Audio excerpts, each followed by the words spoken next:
Episodio 2. Una lente en el pasado. Our journey begins in the unlikeliest of places. Nuestro viaje comienza en el lugar más insólito, el San Petersburgo del siglo XIX, a la entrada de la Catedral de San Isaac.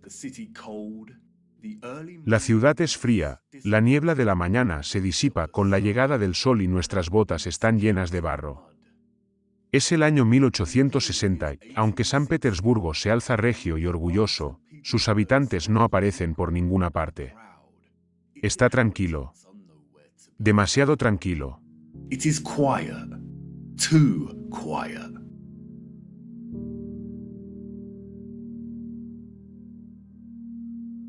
La población de San Petersburgo en la década de 1860 era, según nos dicen, de unas 500.000 personas. Y sin embargo, no hay un alma a la vista. ¿Dónde está todo el mundo? Where is everybody?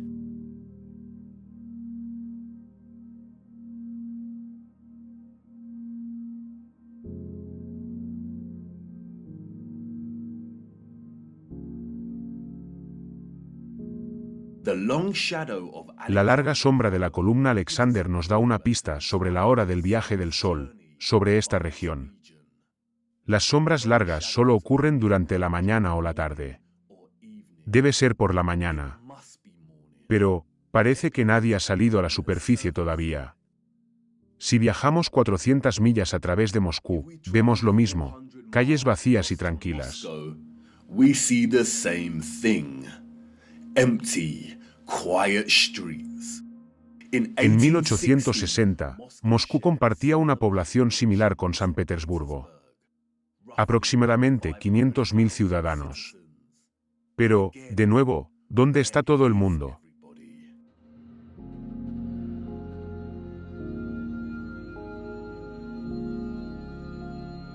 ¿Qué pasa con el resto del mundo durante este periodo de tiempo?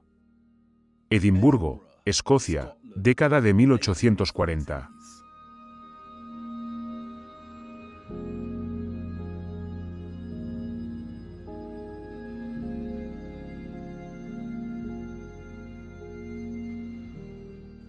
Copenhague, Dinamarca, 1840. Dresden, Alemania, 1860s. 1860s.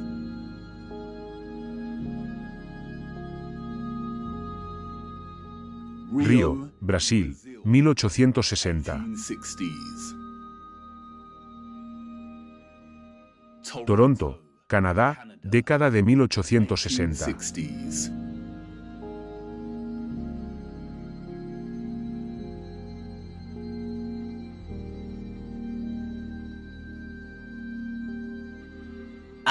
Atenas, Grecia, década de 1860.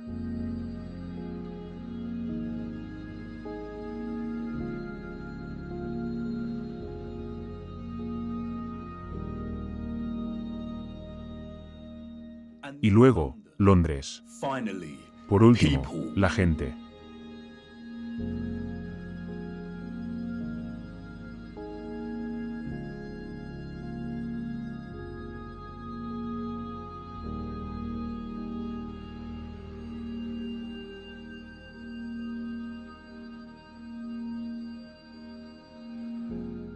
¿Y qué hay de París? People, life. La gente, la vida.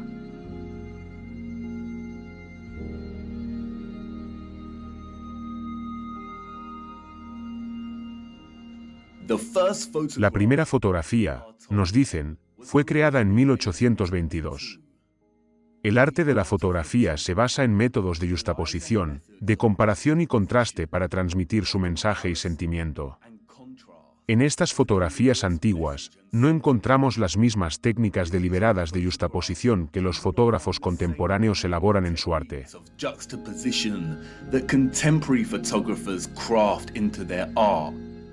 Sino que encontramos contrastes naturales que son tan importantes y centrales para navegar por nuestra engañosa historia.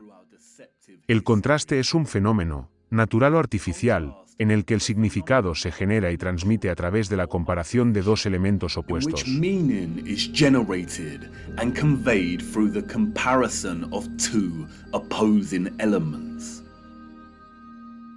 Al observar la Rusia de 1860, se observa un contraste inmediato entre la falta de población y el gran tamaño de estas ciudades. Incluso en el siglo XIX, tanto Moscú como San Petersburgo son enormes. Las infraestructuras que aparecen en las fotografías podrían albergar a una población de millones de personas.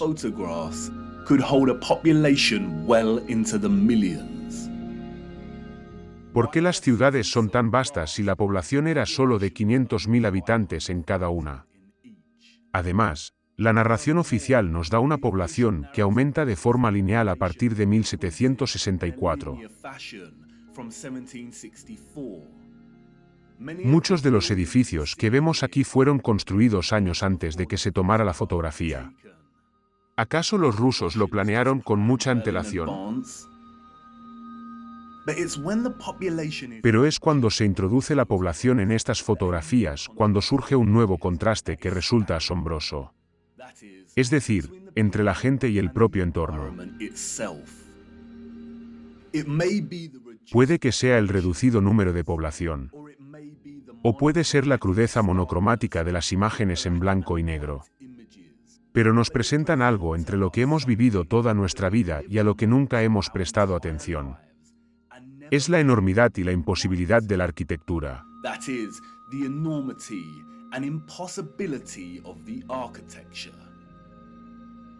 Al participar en la industria, un acto de turismo, viajamos de un lugar a otro y observamos, asimilando todo, aprendiendo, escuchando y siendo informados de lo que estamos viendo y cómo llegó a ser.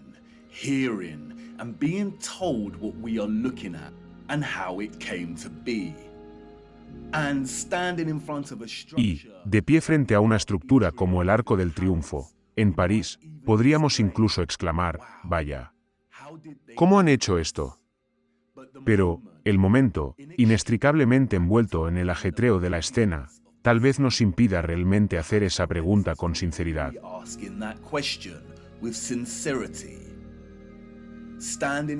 Estar delante de una estructura como el Arco del Triunfo mientras la multitud hace fotos frenéticamente con sus teléfonos inteligentes hace que todo sea una realidad. Y concluimos, antes de que nos empujen los nuevos turistas, bueno, han tenido que hacerlo de alguna manera porque yo estoy aquí y lo estoy viendo. Durante nuestro adoctrinamiento en la escuela, rara vez se nos muestran fotografías antiguas de las grandes ciudades repartidas por nuestro reino plano. Y, quizás, por una buena razón.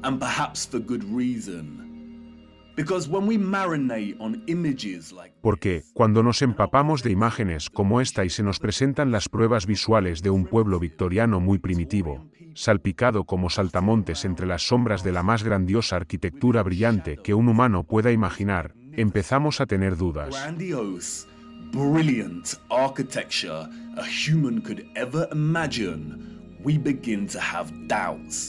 En efecto, ¿cómo construyeron esto? El Arco del Triunfo está hecho con 36.695 metros cúbicos de piedra caliza y pesa 95.407 toneladas, es decir, algo más de 95 millones de kilogramos.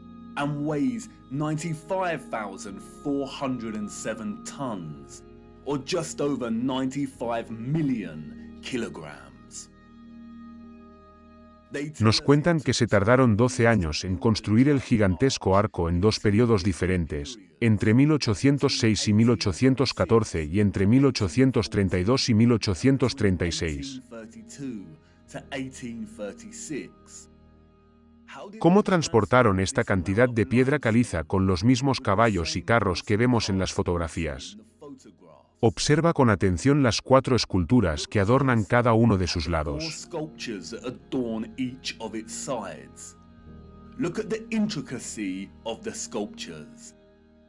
Fíjate en la complejidad de las esculturas y en el patrón de la ornamentación que enmarca el arco.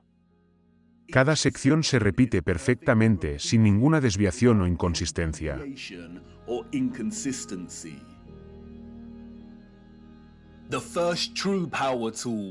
La primera herramienta eléctrica verdadera no se inventó hasta 60 años después de que se completara este arco. Nos dicen que fue hecho a mano. ¿Es eso posible? Y luego, está el techo del arco. Inmaculado, rosas esculpidas en 3D, perfectas en su simetría geométrica. El matiz del detalle y la delicadeza de cada pétalo y de los bordes de la sección transversal es abrumador.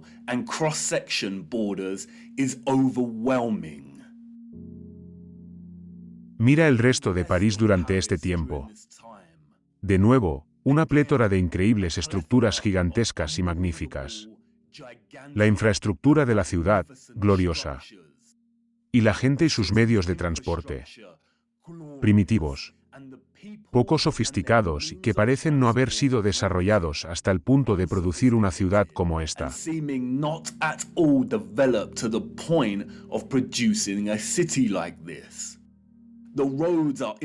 Las carreteras están mal pavimentadas y son irregulares.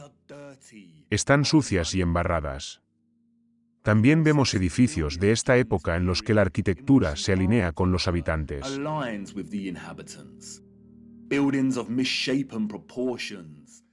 Edificios de proporciones deformes, menos desarrollados y refinados, encantadores a su manera.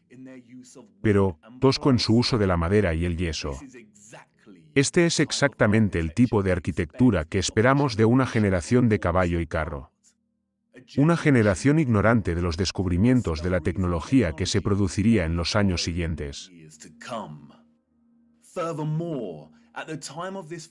Además, en el momento de esta fotografía, el arco tiene aproximadamente 40 años, desde su finalización.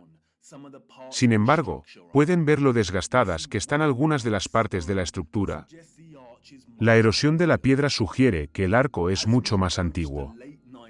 A medida que nos acercamos a finales del siglo XIX, vemos que los moscovitas han decidido por fin salir de sus casas y aventurarse en las calles.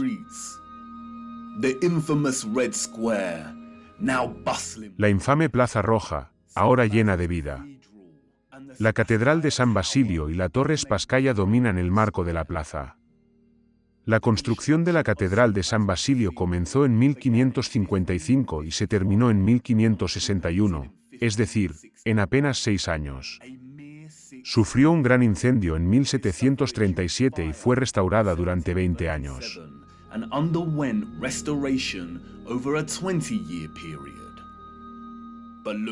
Pero, mírala. ¡Qué estructura! Casi irreal. Y como ninguna otra.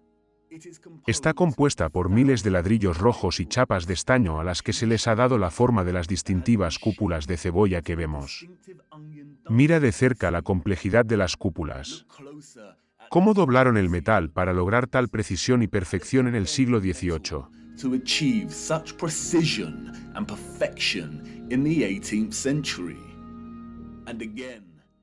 Y, de nuevo, si tenían la habilidad y la dedicación para construir una maravilla como esta, porque las condiciones de la carretera son tan pobres y están cubiertas de barro.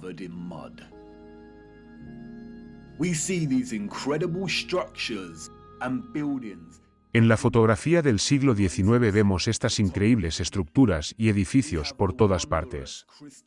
Tenemos el maravilloso Palacio de Cristal de Londres, una estructura monstruosa con la mayor superficie de cristal jamás vista en un edificio. Y todo construido antes de que Inglaterra tuviera una fabricación automática de vidrio. Tenemos la Abadía de Westminster y el Parlamento.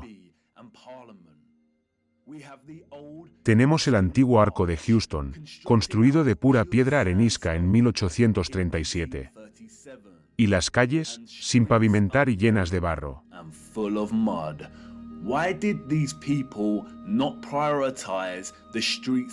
¿Por qué esta gente no dio prioridad a las calles por las que caminaban?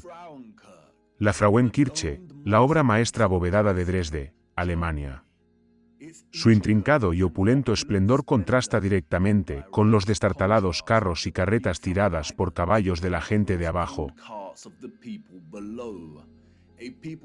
Un pueblo que depende de las necesidades más básicas. Un pueblo completamente empequeñecido por su tamaño y majestuosidad.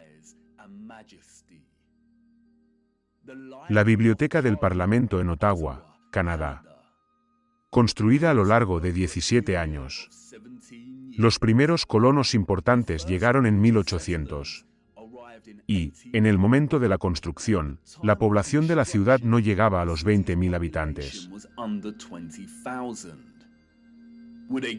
¿Sería realmente una gran y gloriosa biblioteca una prioridad para los colonos? ¿Por qué el edificio parece haber sido recortado de Europa y pegado en Canadá?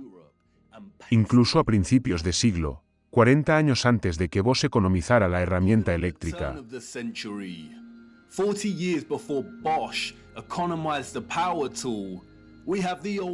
Tenemos la antigua estación Penn de Nueva York. Miren el tamaño de esto. Proporciones completamente alucinantes.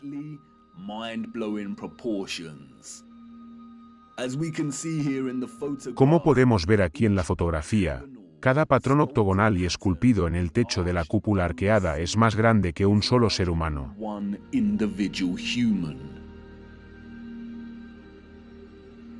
Miren las gigantescas columnas y las detalladas hojas de acanto que decoran la parte superior de cada pilar. Nos dicen que esta estación tardó 6 años en construirse, 6 años enteros. Sí, claro. ¿Por qué somos tan crédulos? Incluso con nuestro acceso a las herramientas eléctricas modernas, las piezas de construcción imprimibles y la tecnología de las grúas, no podríamos reproducir esto hoy en día. Y, lo que es más importante, no reproducimos este tipo de arquitectura hoy en día. Los mentirosos oficiales de nuestro mundo tienen un término general para este tipo de arquitectura que vemos en Norteamérica.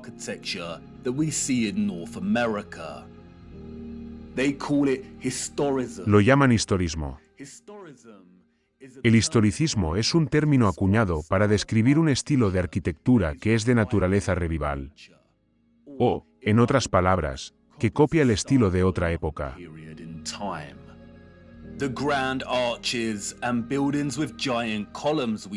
Los grandes arcos y edificios con columnas gigantes que vemos se construyen en estilo clásico o grecorromano. Y las catedrales se construyen en los estilos renacentista y gótico de la Europa medieval.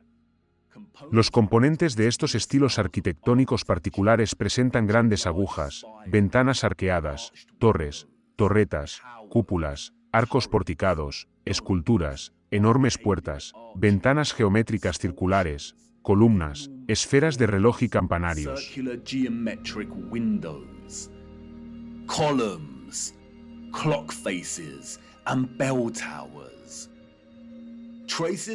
Las huellas de esta arquitectura imposible se encuentran literalmente en todas partes, en todas las ciudades y en todo el mundo actual.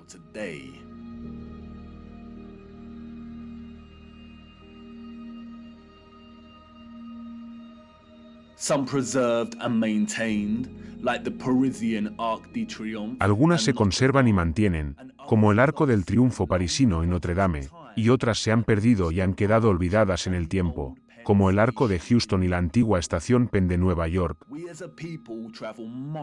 Nosotros, como pueblo, viajamos kilómetros para tomar nuestras propias fotografías de estas maravillas. Pero los fotógrafos del siglo XIX nos regalan algo que nunca habrían esperado dar a una generación futura. La perspectiva. Vemos a un pueblo primitivo con un telón de fondo de una infraestructura arquitectónica claramente avanzada. Los historiadores oficiales del mundo nos cuentan historias de evolución darwiniana y de progresión entre épocas.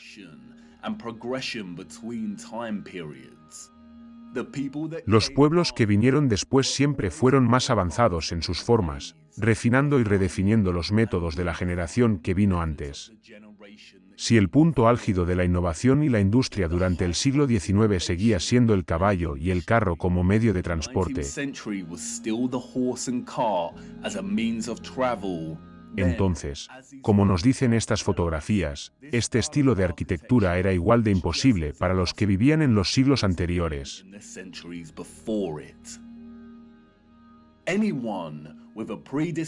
Cualquier persona con predisposición a pensar y cuestionar puede percibir inmediatamente, al ver estas fotografías, que algo está podrido en Dinamarca, que algo falla en la narrativa histórica dominante, que algo no cuadra.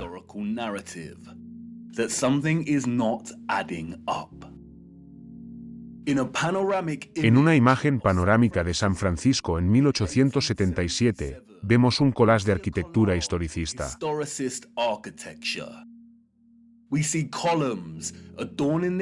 Vemos columnas que adornan las entradas de edificios muy majestuosos que sobresalen como pulgares doloridos de algunas de las chozas de madera que los rodean. Vemos agujas y torres góticas en la distancia. Vemos catedrales y edificios con cúpulas. También vemos lo extensa y enorme que se ha vuelto la ciudad.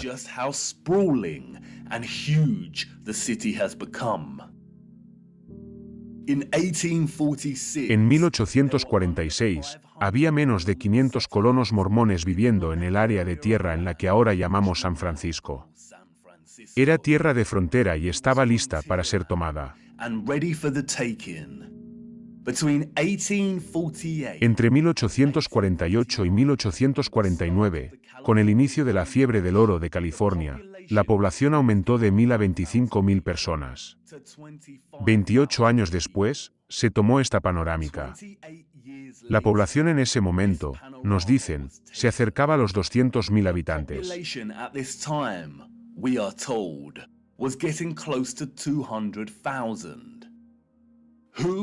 ¿Quién, en su sano juicio, creería esta historia?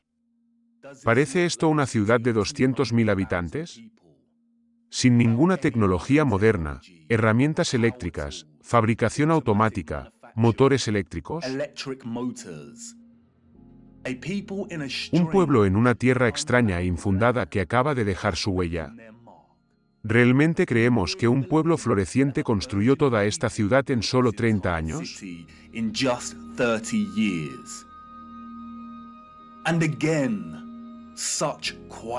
Y de nuevo, tal tranquilidad. ¡Qué quietud! Esta es una fotografía de una ciudad vacía. ¿Dónde está toda la gente? La sombra del poste aquí nos dice que no son las primeras horas de la mañana. Las sombras cortas solo aparecen hacia el mediodía. Una ciudad de esta envergadura, a mediodía, debería estar llena de vida.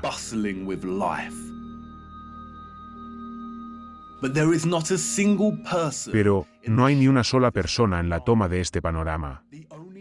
La única vida que vemos es la de un caballo sin amo a la vista. Parece muy poco probable que se haya dicho a toda la gente que se quedara en casa porque se estaba realizando una sesión fotográfica de paisajes urbanos. Y esta escena silenciosa se vuelve aún más espeluznante si tenemos en cuenta que hay una intención detrás del objetivo. Alguien estaba allí, de pie en un punto de vista, y tomando esta fotografía. Pero, ¿quién? ¿Y para qué? ¿Y qué posibilidades hay de que, en el siglo XIX, durante décadas similares, veamos ciudades rusas, europeas y norteamericanas desiertas fotografiadas así?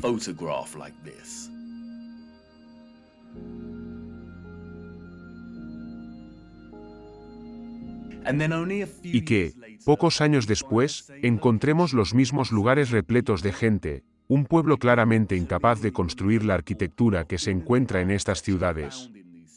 ¿Y qué hacer con estas fotografías? Si aceptamos la narrativa y estas extrañas anomalías, entonces nos detenemos aquí y volvemos a nuestras ocupadas vidas.